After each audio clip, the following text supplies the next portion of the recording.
Welcome to Definitely Not Funny.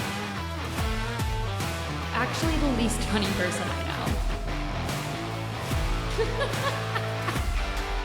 Hello, everyone. Welcome back to Definitely Not Funny. I am your host, Jackie Norris, and today we are joined by the beautiful Anni, a singer-songwriter who is also the host and creator of Saturdays at 7 in Venice, which we will learn more about. Anni is truly such a gem and has such a warm soul, and she's been using her music as a tool for both her own healing process after her mother passed, as well as a place of comfort for others undergoing hard times. She continues to maintain such a bright light and positive outlook on life, and I am so excited for you all to meet her. Ladies and gentlemen, without further ado, Anni. Hi, Annika. Hello. Welcome to Definitely Not Funny. You. So excited to have you. I'm excited to be here. This is like very, very special. So I think we actually met. We did. I recognized. I was like, wait a minute. Yes. Yeah. At USC. At USC, right? Because you were friends with Juliet. Yes. How I was did going you to know say Juliet? from high school, like way back in the day. Amazing. Yeah. I've known her since I think I was like 15. Where'd you go to high school? Oaks Christian. Okay. So, okay. yeah. Yep. Yeah. And so then, so LA. So a lot of my whole high school went to USC. Yes. Yeah. I believe that. So that I definitely believe. So you are a singer-songwriter. Yes. Who organizes and hosts Venice's Saturday at 7. That is me. Yeah. Which is super fun. And it's a weekly concert showcasing up and coming artists. Yes. I got it right? Yes. That was perfect. Excellent. Yeah. I'm prepared. I even have So printed prepared. out questions. That's I a love big it. deal Oh, for this me. is perfect. I know. Oh, I love you don't get this. to see them. Oh, yeah. No, it's going to be like a surprise for me. They're surprises. They're all surprises. So last night I went to your show. Yes. It was amazing at June so Shine. fun. Yeah. Had an unbelievable turnout. Yeah, it was really good last night. Yeah, I think we had like over 100 people. So That's yeah, remarkable. It's like awesome. Yeah, That's remarkable to like you're able to pull all those people together. thanks. Yeah. Well, we're gonna get to like how you organize something like that because I'm very curious about it. But growing up, were you always interested in music? I was. I started it when I was like 6. I want to say, starting writing songs and playing piano. So it was like always a thing. And then I think in high school I decided I was like, yeah, let's do it for a career. Yeah. Wait, I love that. You just like wrote songs, played piano. Yeah. So I did you did do, like chorus and like all that stuff? I did choir. Yeah, I did that. Yeah. I did voice lessons a little bit. I was like very shy at singing, which was very interesting. Like everyone's like, you're not going to be a singer. Like you can't even sing in front of people. And then probably when I turned like 15 or 16, I started playing live, and then I loved it. So yeah, amazing. Yeah, but it's always been a passion. Yeah. Wait, I love that. So where did you grew up in Los Angeles? Yeah. And did you have like siblings or? Only child. Yeah. You're an only child? Yeah. No way. Yeah.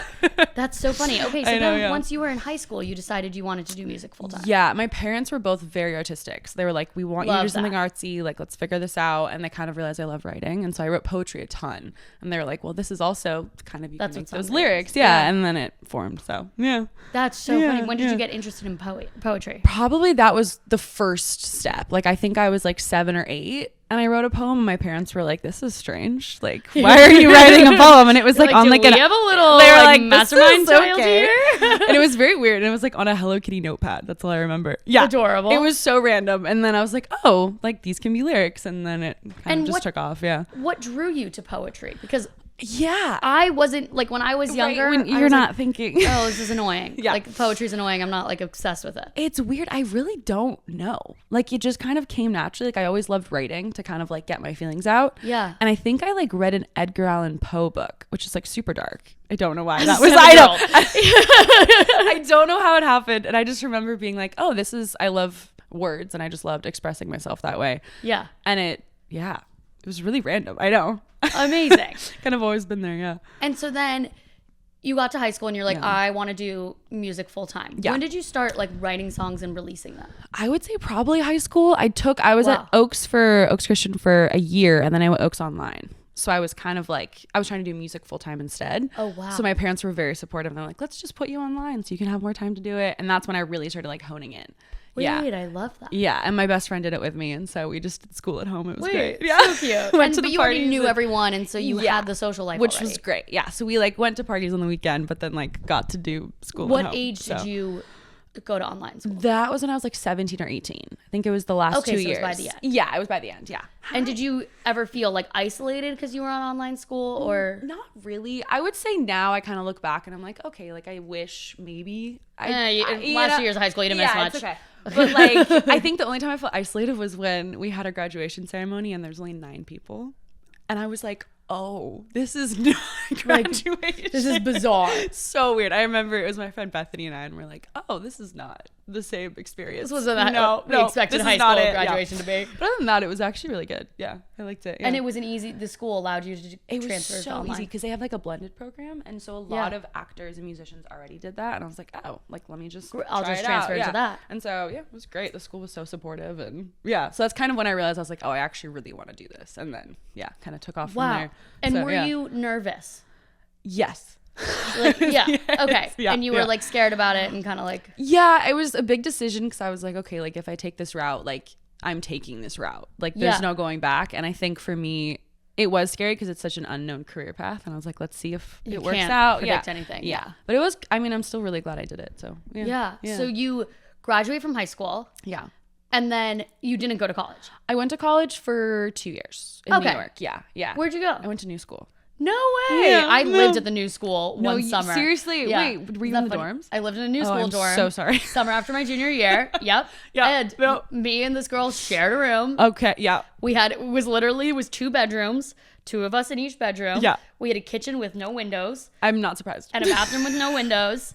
And that was it. Yeah. And the kitchen. It's probably like a kitchenette, right? It's not even. Oh yeah, it was like a kitchenette with like no oven, a tiny bit of space. Yeah. And like that was like our dining room. Yeah. That was it. Which dorm were you in? Oh my God. It was right by Union Square. Oh yeah. Okay. What? Yeah. I think maybe like 13th Street. Yes. It was like 13th or 14th and like 2nd.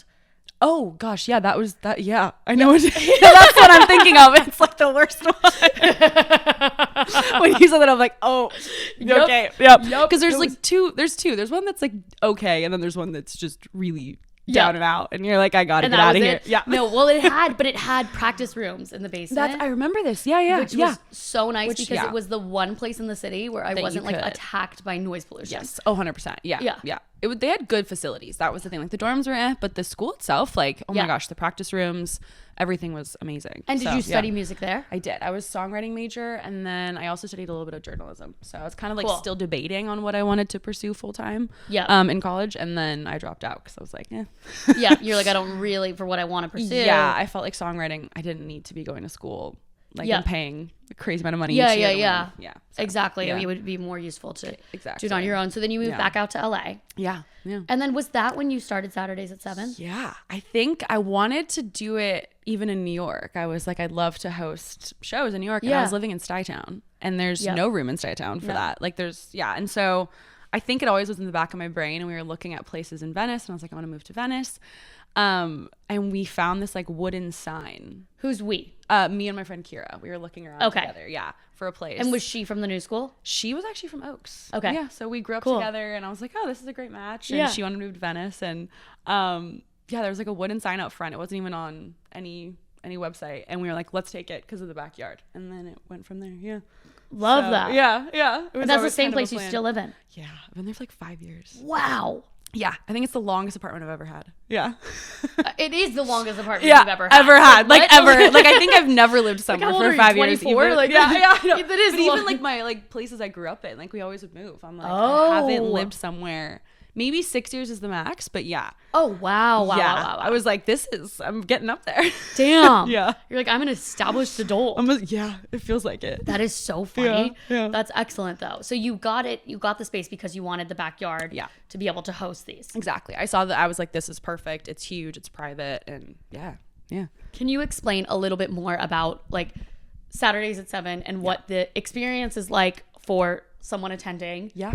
And then also just, I'm so curious about how you organize it, how you put it on, like how it's grown, etc. Yeah, basically, I mean, to attend, I really just wanted to create a space that was like comforting and felt like home to people. Yeah. And I realized like coming back from New York, I really wanted community. And I loved the community that I had in New York, because I feel like everyone's a lot more tight knit there because you live so close together. Yes. And I realized Venice does have that. And I was like, wait, like people do walk everywhere, and you do have your neighbors and stuff like that. Yeah. And I wanted to bring everyone together in a way. And so it kind of just started as a fun, like, honestly, house party / music event. Yeah. And I was like, let's just have friends over. And then slowly, I think after like 5 shows, it kind of became a thing. and people started asking, they're like, can I perform? I was like, oh wait, people want to come to this. I was like, okay, let's try it out. So yeah, I think as an attendee, I just want it to be like a safe space and just a way to meet people. Like I want to say most of my friends through Saturdays now. Like all of my new friends have been through that, which is really weird to think about. That's excellent. Yeah. Yeah. When did you start charging people? I only recently. So the house shows are still free because of legal reasons, and I don't know how to deal with that yet. But we do start charging at venues, which is great. So there's a way to kind of start bringing in some revenue, but yeah. So last night at June Shine. Yeah. You didn't charge anyone. We didn't charge that one. That was like, it was a launch party. How does that work? Like, do they reach out to you or? Yeah. So June Shine reached out. They were actually they were our first sponsor, I think, which was really cool. Okay, so how'd you get a sponsor? Yeah. Like, I'm like, so curious about all these little pieces to everything. It's funny because I didn't go to school for this. So I was like fully just unaware of how to do any of this. And I had to just kind of like wing it. And I remember one of the artists worked with June Shine. They were like a sponsor for the artist. Okay. And they brought June Shine one show, and I was like, oh, I love June Shine. Like, I've been drinking this forever. And they loved the show, and they were like, we'd love to keep bringing June Shine. I was like, great. And so we did that. The June Shine company. Okay. So they're like, we want to keep bringing it after the artist performs. Like, let's just bring some product to the show. Like, it's a great audience. And I was like, yeah, like, we'll promote it to our audience. And they don't charge for it. No, which was great. And so I think it's a way of, it's like cross promotion. Like we'll promote their products, they'll promote us. So it was a great way to kind of build together, I think, because they had just opened, I believe, in Santa Monica too. It was right at the beginning. Yes. So it was a perfect time. And then I remember my friend Ryan, who works for June Shine, one day was like, Annika, you need a bigger space. He's like, we cannot fit this many people in your backyard. Like, let's do it at June Shine. And that's how that started happening. And so we do them like once a month at June Shine. So yeah. Oh. Yeah. Yeah. And so usually you charge at June Shine. Usually, yeah. Yeah. Usually how much do you charge? Like $5, I think. And does any of that, none of that goes to June Shine? That goes to you? Yeah. It goes to me, the team, the artists, all that. Yeah. What's your team? So we have like 3 or 4 now. We're slowly growing. Oh my God. Fun. Yeah. You have like a full business. It's slowly getting there. Do you have it like registered? I do. It's an LLC officially. Shut the fuck up. You like accidentally turned into a little entrepreneur. Apparently so. I was like, my dad's a super big entrepreneur. Like he started his own company, and he one day was like, I got you an LLC. I was like, huh? You're like, what does that mean? Okay. And now we have like a business card, like the whole thing. Look at you. So yeah, That's it's been so slowly. funny. Yeah, I know. It kind of just, it was weird how organic it was. Like it never was forced. It was just like, let's see what happens. And then how long did it take till you got the first like June Shine sponsor? I would say probably 2 years. Wow. So you were really sticking at it for a while. Yeah. Yeah. And we did have COVID. So we did it for a year. Okay. Yeah. What'd you do once COVID hit? We still did like online concerts, which was great. Cute. That's actually really special. Yeah. And so we like recorded it in the backyard, and we like mixed and mastered it and put it up on YouTube. So it's like a YouTube series. Wait, I love that. Yeah. And so it was like, it's still a way to keep it going. Yeah. And then we also started up like a Spotify playlist, which was fun. Yeah. And like a music blog. So other ways to kind of keep it going. Yeah. But yeah. Yeah. So I guess I would say 4 years of live shows, almost 5 years of like everything else. Yeah. With COVID in there. So yeah. Just there's like a little break in there for a minute. Yeah.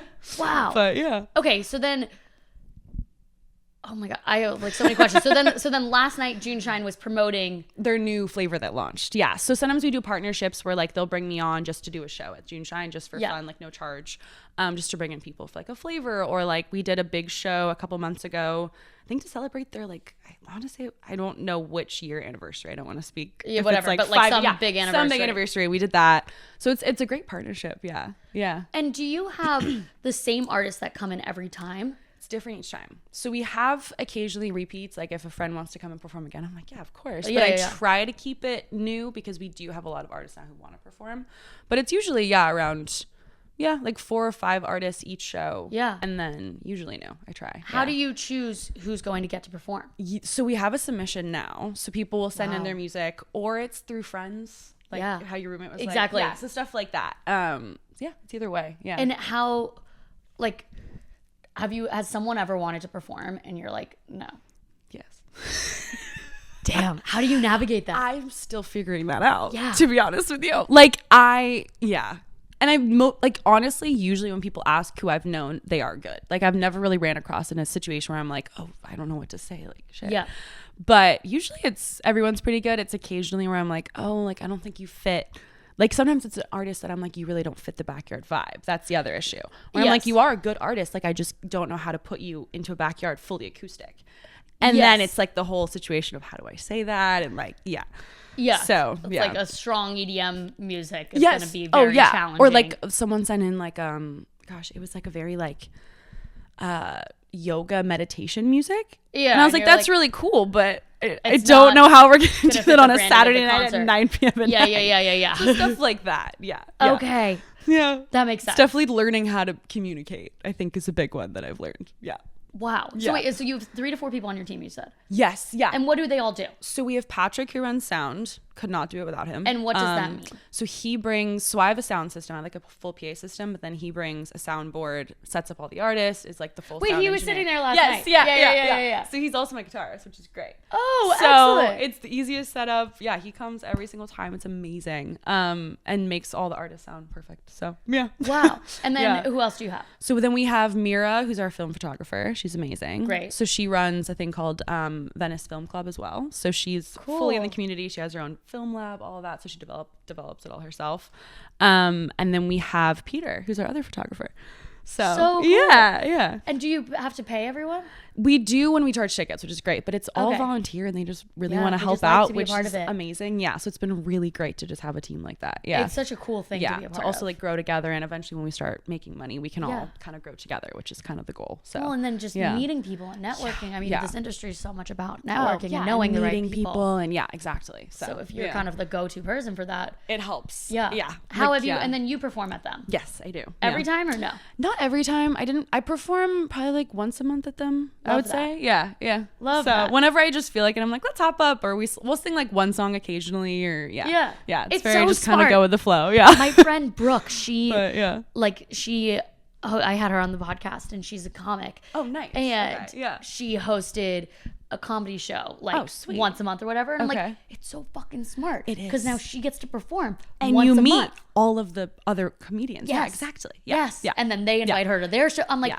this is really smart. It's a great way to network, honestly. Yeah. And you're giving yourself a stage. Literally. Yeah. Like, yeah, that was kind of the whole idea at the beginning, because I was like, I don't want to do these like pay to play gigs in LA, because a lot of them are No. like, you have to bring 20 to 30 people, or you're gonna have to pay this amount, or blah blah blah. Are you and I was serious? like, yeah, it's really toxic. Yeah, wow. Yeah. And so you don't do that for the No. people coming to perform. and that's at where I Saturdays. felt, yeah, because I used to do that growing up, and I was like, okay, this is just the LA system. Like I have to do it, and I did it for like 2-3 years, and I was doing shows like every weekend like that, and I was like, this is exhausting. Like it's also just draining for the artist, because I feel like you're feeling all this pressure to bring people when you're just starting out, and like Yes. you don't know if you can, and you don't want to beg your friends. Like, No. you know what I mean? There's a weird line to cross, and I Yeah. think I was crossing that, and I'm like, this isn't fun. Like this just feels soul sucking. Yeah. Yeah. And so I started it for that reason, to kind of make it a safe space for that. Yeah. So yeah. That's excellent. Yeah.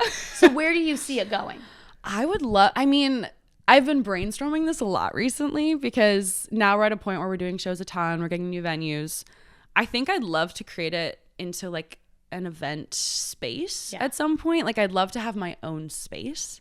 I think would be Cool. really cool. Like a whole, like even like a club where you can go during the day and work and blah, blah, blah. And then have I like, love that. yeah, like a whole artist space. I think could be kind of cool. Like an artist community hangout. Yeah, I that's one love idea. that idea. Or just kind of building it and bringing it to other cities and seeing if we can kind of create it into this like movable concert almost in a way. Yeah. So yeah, those Kind are of kind like, of the what is two. it? So Far Sounds? Yes, exactly. Yeah. And make it kind of like a networking event throughout all cities almost in a way. So Oh, I'm so excited for you. that's kind of the two ideas. Yeah. So yeah. what is your day to day Yeah. like as an artist and Yeah. then doing Saturdays? Yeah. Gosh. I mean, it's literally different every single day, Yeah. which is weird, but I would say like I work on Saturdays probably like 3 hours a day, usually like going through emails and doing stuff like that or socials. And then I do sessions usually like 4 times a week. And what's a session? It's like working with another producer or an artist, or I write for other artists or writing for myself and stuff like that. So yeah. So cool. Yeah. And like I'm asking for just people who Yeah, literally yeah. are like, What's that? what the fuck does that mean?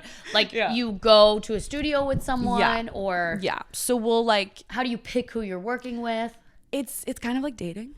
It's really weird. Everyone calls it speed dating because you'll like work with a producer, see if you guys vibe. If you do, you keep working on songs together, which is great. So funny. So, and even with songwriting too, like you'll go in a session and you'll be like, okay, like we either vibe or we don't. And so it's kind of like testing those. When you go into a session, are you like, I have this song and I wanted to produce, or do you go in like, I have nothing prepared except for maybe a chord progression I like? It's kind of either. Like a lot of times I'm that way, or I'm like, I just have a chord progression. Because half the time I'll finish like a half song and I'll be like, okay, I need help to finish it. Yeah. Or we'll start fresh and I'll be like, I have this idea. Let's write about it. Like the other day we finished a song, me and my friend Kevin, within like 3 hours. I came in after like a breakup and I was like, I just want to write this song.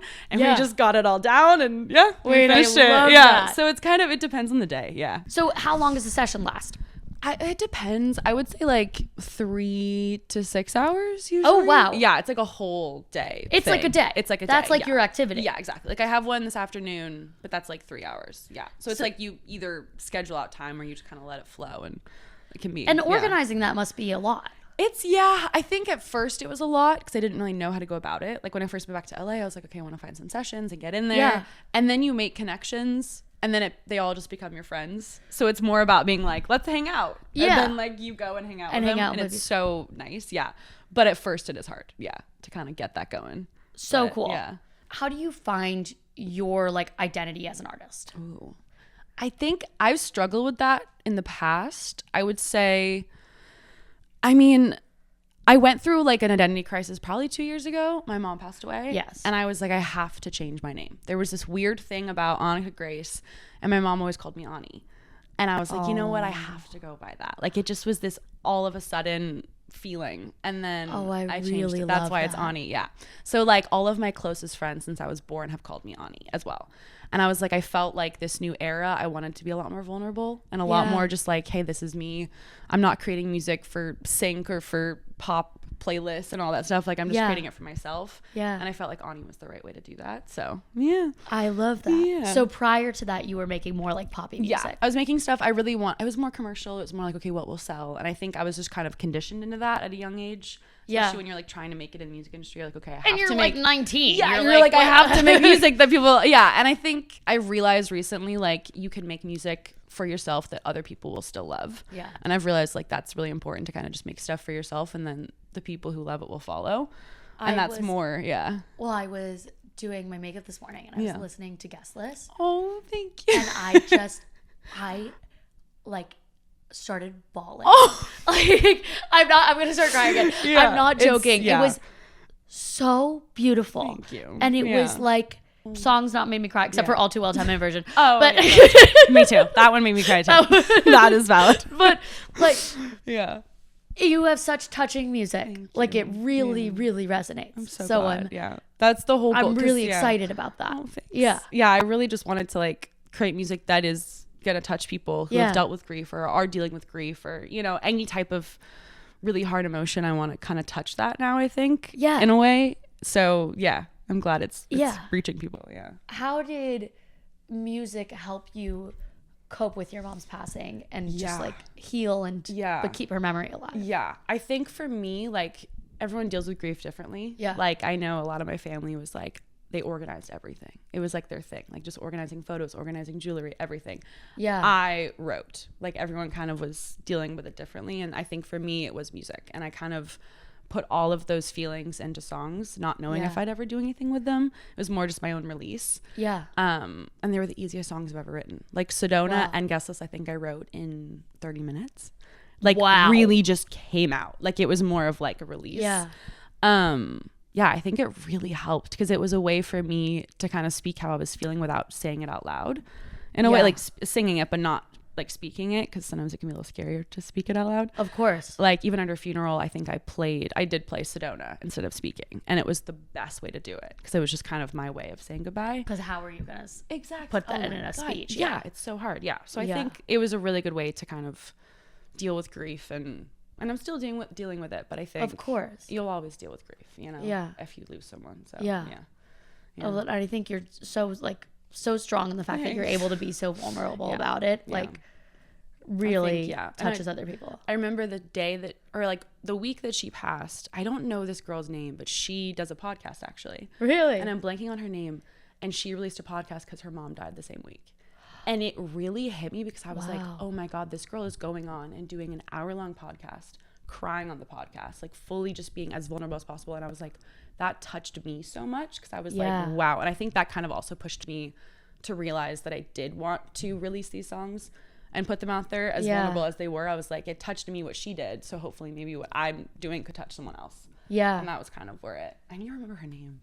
Like, we'll find it. Yeah. I was like, what is her name? It was a really, if you're dealing with grief, listen to the podcast. Yeah. We'll find it. Yeah. Wow. But yeah. That's really like remarkable and special and beautiful. Did you, for any of those songs, were you like worried to put them out because you're like, I want them to be perfect and I want them to. Oh yeah. Sedona, I think I had 3 different productions of that before I released it. So what does that mean? Like I went to 3 different producers. Wow. I was like so keen on the song being perfect. Yeah. And like I started, it was because I was trying new producers out too. It was right when I was starting out Anni at the new project. Yeah. And I was like, I want to kind of change my sound as well. So I was trying out other producers that I had heard about who do more like folky stuff and alternative. Yeah. So it was also that, just kind of like the speed dating of producers. But yeah, I was a perfectionist on that song for sure. Yeah. Like, and it did turn out amazing. I went back to actually beautiful. One of my really good friends, Wayne Miller. He's worked all my stuff since I was, I think, 17. Wow. So I was like, you knew my mom. And I felt like that was kind of the best producer to go to in the end of it. And it was great. So yeah. That's so special. Yeah. So I think guest list, I was a little bit more chill about it. Because I was like, okay, I've released one. This one, I just want it to be piano. My friend Kevin did it. He's a classically trained pianist. I was like, I trust you. Do your thing. Great. And it worked out. Yeah. But yeah. That's great. Yeah. So what has been like your strategy now to differentiate yourself as an artist? Yeah. I think for me, it's creating lyrics that are as personal to me as possible. Like sometimes it's uncomfortable to release a song that's like so personal, like about a breakup or something. But I'm like, at the end of the day, I want it to be as authentically me as possible. So I think that's a big part of it. And then also I'm trying to incorporate more poetry into my songs. I know like songwriting's poetry, but I almost want to start doing spoken word in some music. Cool. I'm figuring out how to do it, but I'm working on that to kind of put that also into music in some way. So we'll see what happens. Do you ever perform spoken word? I have, but I usually, I'm working on a poetry book. It's almost done. Oh my God. It's coming out soon. Wait, I'm so excited. But I've been doing these like TikTok spoken word things. Yes. Where I like do it on TikTok. So it's a lot less scary because you're literally recording into a mic. So it's a lot easier. But I'm working on doing more live performances as well. So yeah, we'll see. How have you found like having to use social media as an artist? I've talked to some people about this. I have a love-hate relationship with Instagram. It seems to be and TikTok. I like Instagram better than TikTok, actually, I think. Because Instagram, I love photos. I'm like, you post it, you're good to go. TikTok, I'm still working on. Yes. I love it sometimes, and then I despise it for like a month. I'm like, I literally delete it off my phone. I'm like, I can't do it. But I think it's a great tool as an artist because you can really actually put out your music so easily now and reach a huge audience if it catches. And that's the tricky part. You never know what will catch. Yes. So yeah, I think I'm working on it. There's this like DJ I follow. Her name's like Sam Blackie. And it's very funny. We go to the same dog park, but she doesn't know that, but I know that.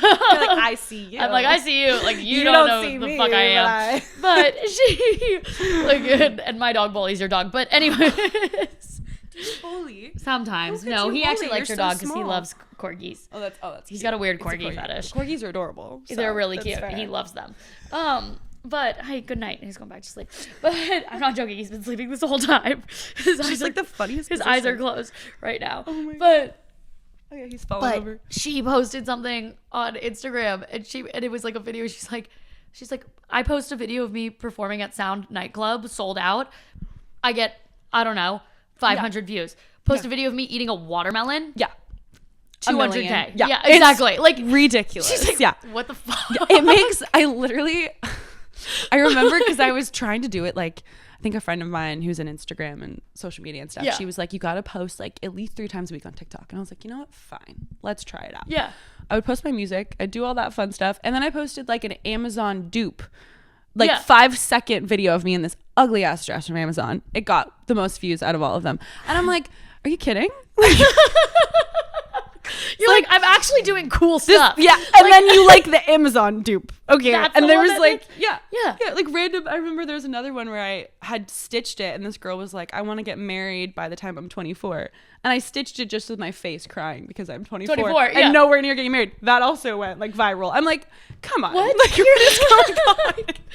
This is so stupid. Like, all right, it made me realize though to just not take it seriously. I'm like, all right, like I'll post my music occasionally, but I also just have fun on it now. I'm like, okay. Just like throw spaghetti at the wall and honestly, see what happens. and see what happens. Like see what clicks. So yeah. Wow. Yeah. That's a bizarre place. Cracks me up. I know. I'm like, it's a whole other world. So yeah. Yep. Yeah. I believe that. Yeah. So what are you like releasing singles right now? Yeah. Are you working on an album? Like how does that process work? Yeah. So I've been releasing singles all year. I think I released 4 this year. Wow. I wanna say. Yeah. I tried to keep it up and like do I think every other month. But then how often after you've like written a song do you release it? It depends. Like I have 3 that are done fully. Yep. And I'm not releasing them probably till next year, I think. Why? Because of like Christmas and Thanksgiving and stuff. I like try to like plan it out for a better time.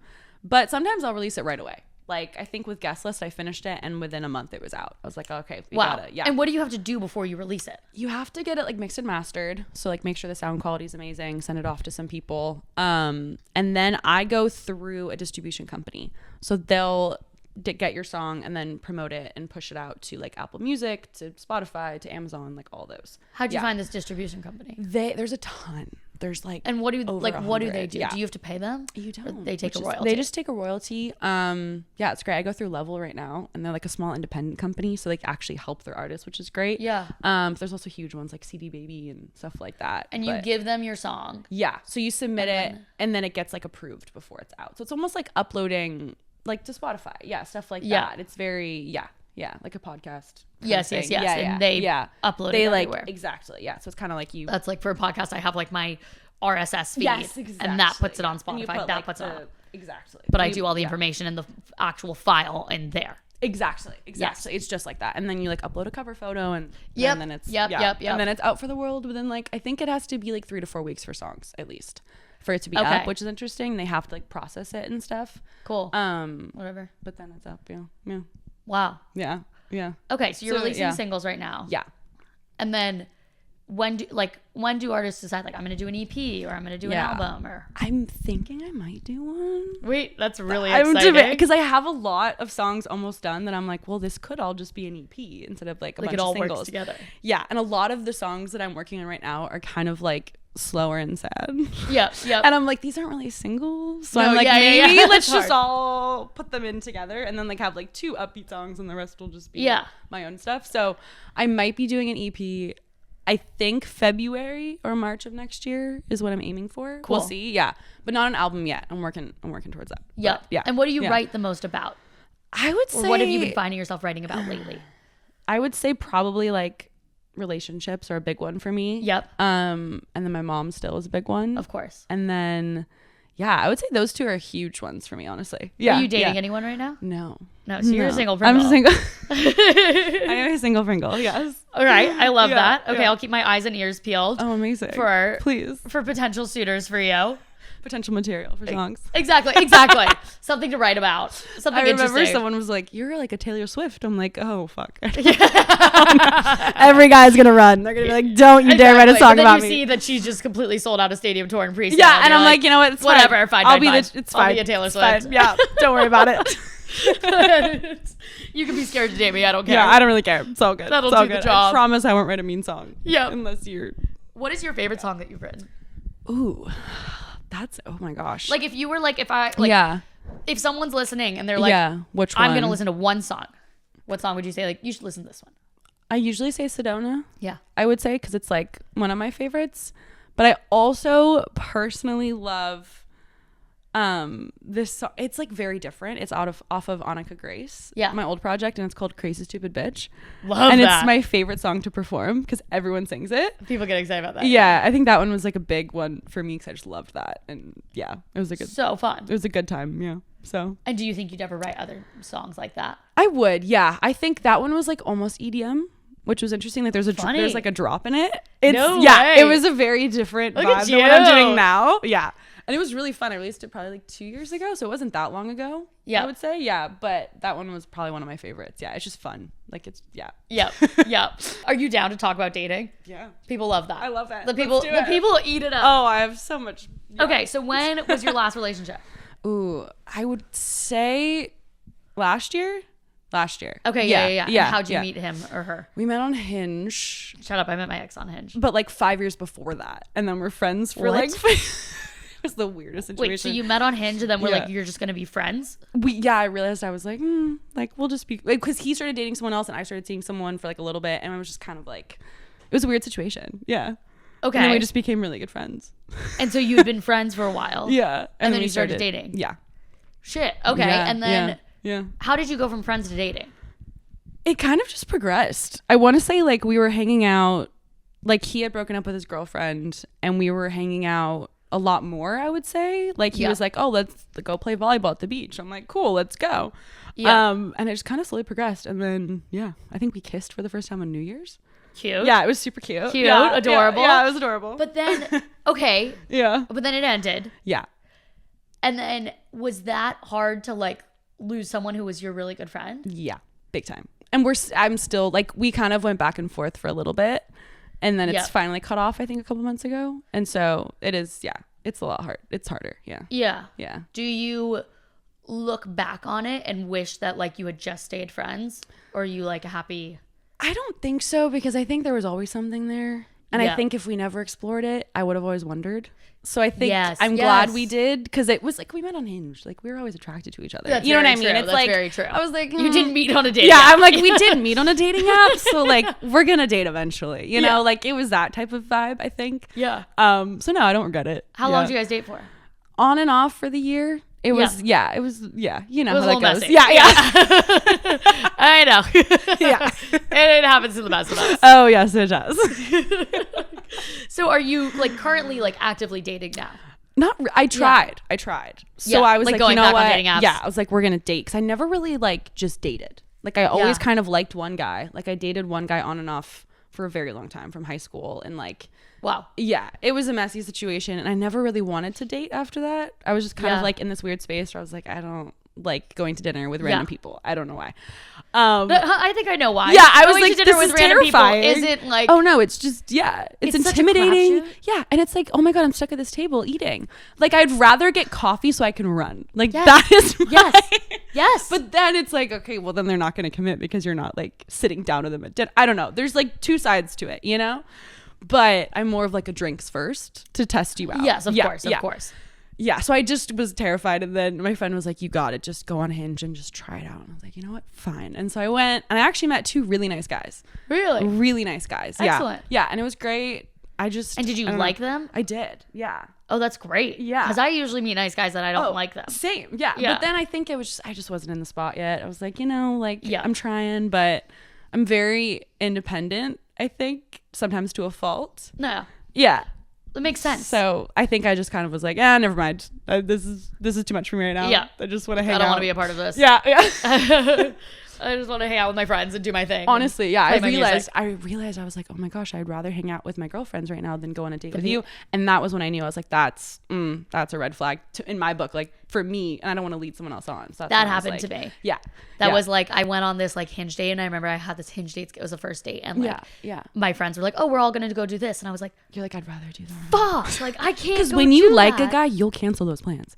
Like when I liked a guy, like I would make anything work. Yeah. If that makes sense. Like even if I had friends with plans, I'd be like, or plans with friends, I'd be like, oh my gosh, no, I want to see this guy. Like if I was obsessed with him. Yeah. Yeah. And that's how you know. Yeah. But if you're like, but also like, even if it's like a first date, and like I haven't met him yet, and like I could be obsessed with him. Yeah. I'm just sort of like, I just don't. I'd rather be with my friends. Yeah. It's just, and I think that's when you know, like it's not the one. Yeah. You know? Or like it's not happening. And so like that's why I'm Yeah. trying to do now, like, organically meeting people. That's what I'm trying. Yes. Yeah. Well, I was actually talking to my therapist about it. So because I was like, because I'm like, I feel like there's this pressure on women, especially our age, to be in relationships. Oh, 100%. Like, yes, mid-20s just to be dating. Like, like what the fuck are you doing? All of my friends in relationships, single, running around. At 25, exactly. Like you're like. Okay, like I think like I love my grandmother, 30, but I think it stresses her out. My grandfather talks about it all the time to me. Yes. Every phone call. Yeah.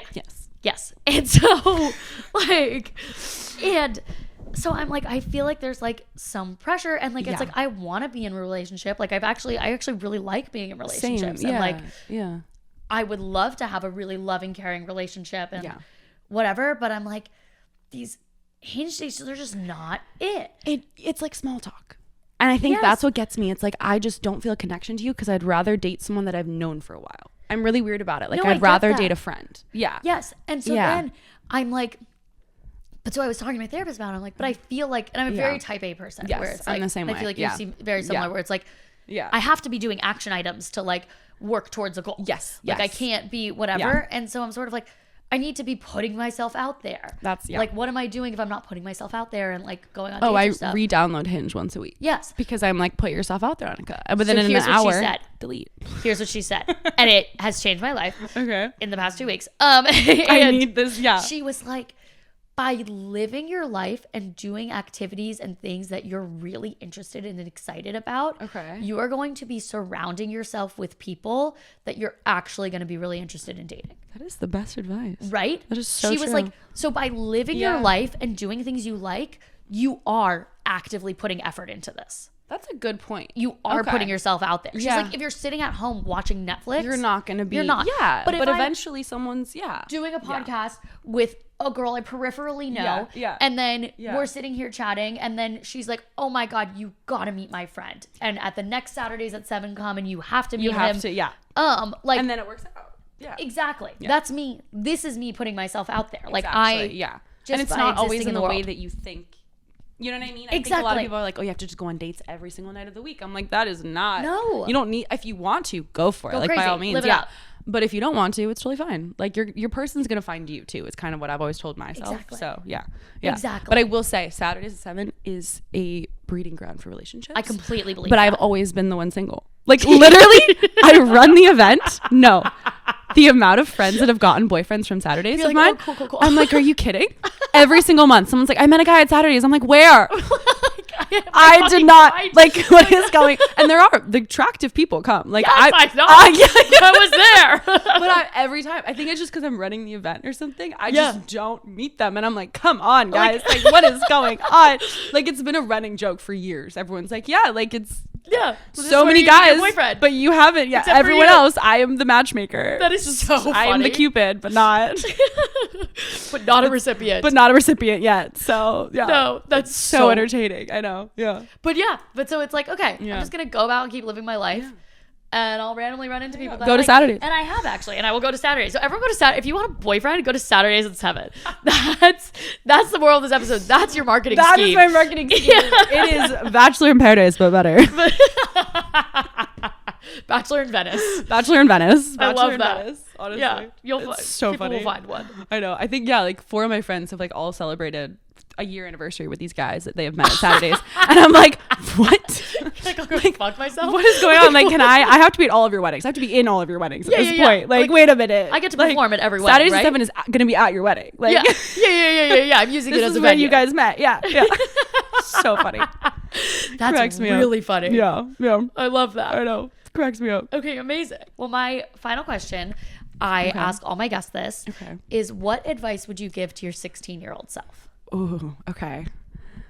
I would say, oh, you're leaving me? He's like, I'm done with you. He's like, hi, Mom. I would say, I mean, my dad has always said this to me and I loved it. I think back in the day, I didn't really understand it, but he always said failure is the key to success. And I think that's a big one for me because you will like get knocked down a ton of times, like, but it doesn't mean that it's over. I think with any type of situation in life, I think you have to keep trying. And also to just be easier on yourself. Like, you have plenty of time, so much time. And I think I'm really hard on myself still. And I think even at 24, I'm like, I have no time. And I'm like, you have plenty of time. Yes. Like, live your life, be a teen. Don't be stressing. Yeah. Trust me. And I know everyone says that, but it's like, it's really true. Like, you do not need to figure out yourself until honestly you're 30. Yeah. Or even after that, you figure yourself out at 60. Like, exactly. You can reinvent so many times. Just keep doing your thing. Yeah. So I think just keep doing your thing. Yeah. I love that. Yeah. Have you had any? I lied. That wasn't my final question. I guess that's a new one. You're good. Have you had any moments in your career where you're like, I want to give up? Yes. multiple times. And how'd you, like, what happened and then how'd you get through those? I think a lot of times it's just a case of me realizing like, I'm really weird about age. Yes. And I always told myself, of course you are. You're a female singer. Yeah, exactly. Yes. And I think I always the industry's like, weird about age. Yes. And I always was like, by the time you turn blah blah blah, like you're gonna stop. And the elephant graveyard. Literally, yeah. And I always kept thinking, yes. And now I'm like at 24, and I'm realizing all of these amazing artists who are so much older than me, and I'm like, there is no age limit. Like you're totally fine. But I do realize, I think back in the day, a couple times I've been like, oh, I'm turning 22. Like maybe you should get a job instead, and like start freaking out about like money or, because there's not a lot in music. Yeah. And I think that was a big part for me, and also just not knowing if it was reaching people. And I think that was a big reason for me wanting to quit. I think sometimes you just feel so alone also in the music industry, even though you're surrounded by people. Like you're like, I'm releasing music all the time, but nothing's hitting. Like, I don't know if people even like it. Like, is this, I think you just kind of get in your head, like you overthink. But then I think what got me through it was honestly like, well, my dad is very supportive to almost to a point where he was the one to drop out of college. He told me to. Yeah. Like he's been very like, you're going to keep going.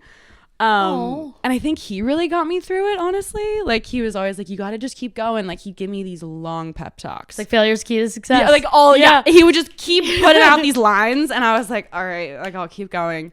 But I also think it's just like, it's a weird passion. It's a weird addiction of mine almost to keep doing music. And I think even if I stop, like I'll start up again in a month. Like I always say like, I'm going to quit. And then I'm like, no, I'm not. So I don't think I ever will quit. Like, I will never. Yeah.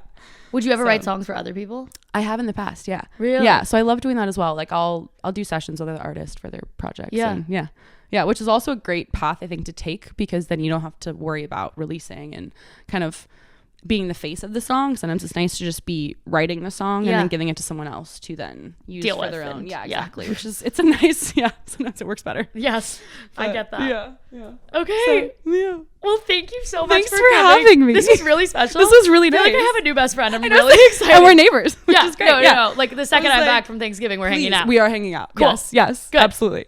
Excellent. Amazing. Bye. Thanks for having me. Of course. Did you laugh? I didn't.